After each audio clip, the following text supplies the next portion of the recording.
Okay, good afternoon. It's a pretty small room and there's not many of us here, but I've been instructed to use a microphone. You can hear me without it, but this is being live streamed, so I'm supposed to be using it. And I'm also not supposed to go beyond this black line over here. So I'm restricted to this 1 square meter of stage, but hopefully that's okay. So you're going to see something very rare, which is a consultant without PowerPoint slides. I'm just going to present without those, and I'm going to be talking about the power of people. But before I do that, let me ask you a question, those of you who are here from investment promotion agencies, and I think most of you are. In fact, those of you who are not as well. Is foreign direct investment, is investment promotion in particular, a science or an art?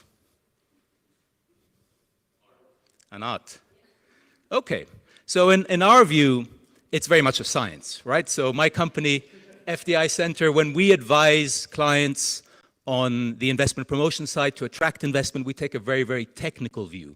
So we advise clients on understanding the operational requirements of industries. We advise them to understand exactly what a particular company needs in their operations. It's a very methodical, it's a very technical, it's a very scientific view. When we advise companies on where to invest, we also use a very methodical, data-driven process to compare countries, to compare regions, to compare cities, to compare individual sites, to compare workforces, to do incentives negotiations. It's very technical, it's very scientific. It needs to be. Investment decisions need to be based on objective, measurable facts. However, and this is the main message of my presentation today, there is another side to this, and that is a side that all of us here are aware of, and that influences all of us, and that side is people. So let me explain what I mean. So one of the things that I've learned through doing this for quite some time now is that investment decisions and decisions about where to invest are not made by companies. They're made by individuals and by people within those companies. So we often talk about company ABC has decided to invest in a certain country. When we land a new investment, we make a big announcement and we say this company has decided to invest in our country, in our location. In fact, it's not the company that has made that decision. It's normally a very small group of individuals, a very small group of people within the company that has made that decision. So even in the largest multinationals, a typical investment decision is made by a small group of people, maybe 10, 15, 20 at most. In some companies, even big companies, family-owned companies, the investment decision is made by a single individual.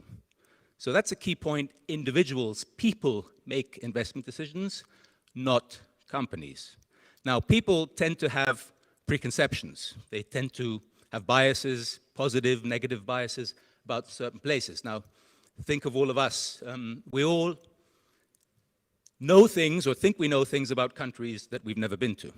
So some of you here are from a country that I've never been to, but in my mind, I have a certain preconception of what your country's like, right? I have an image of what that country's like based on things people have told me, based on the presentations you've just given, based on things I've read.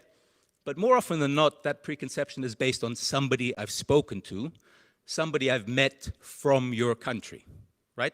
That's what my preconception is based on in most cases. And the same is true for people who make investment decisions. They have preconceptions, they have biases, and their investment decision will ultimately be based on the place they like most, which is typically a reflection of the people they like most. Right, so what does this mean for investment promotion? Well, in many cases, your agency, your investment promotion agency, and you individually will be the first people that an investor will interact with from your country, at least in a business sense. They may have never met somebody from your country. So the way you behave is going to have a huge influence on their perception of your location, and it's going to have a huge influence on their investment decision. Okay? Are you responsive? Are you enthusiastic? Do you take the time to understand what they really need? Do you take the time to build a personal relationship with them? These are all factors that are going to influence their perception of you, but more importantly, their perception of your country, city, region, state as a whole. So you play a huge, huge role in this. I have seen many, many projects. I've worked on many, many projects where a small team of investment promotion professionals, sometimes even a single individual, have done such an amazing job, have been so enthusiastic, have been so committed that they've single-handedly won an investment project for their location. Okay, so this is an important factor. Now, what does this mean for you as investment promotion agencies? Well, it means a number of things. It means that you need to have the right people on board, right? So if you run an investment promotion agency, certainly you need to have people on board that have technical skills, that have the right knowledge about real estate, incentives, finance, industries, whatever it happens to be that is important to you.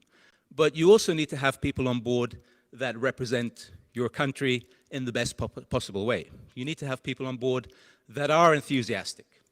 You need to have people on board that share a common understanding that the investors' requirements come above everything else.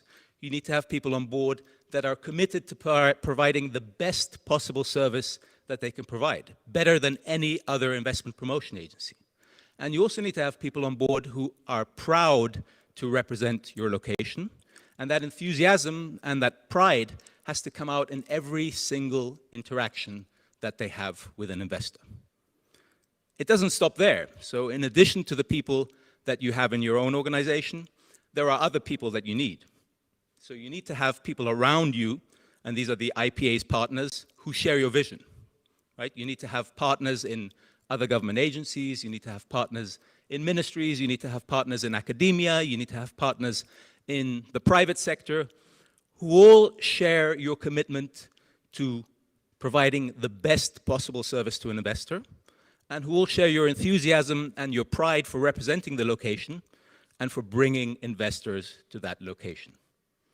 So that's my message today. It's a very short presentation. And really, I want to conclude by saying that investment promotion, in that sense, can be based on very technical things. You need to have the technical things in place. You need to have the data.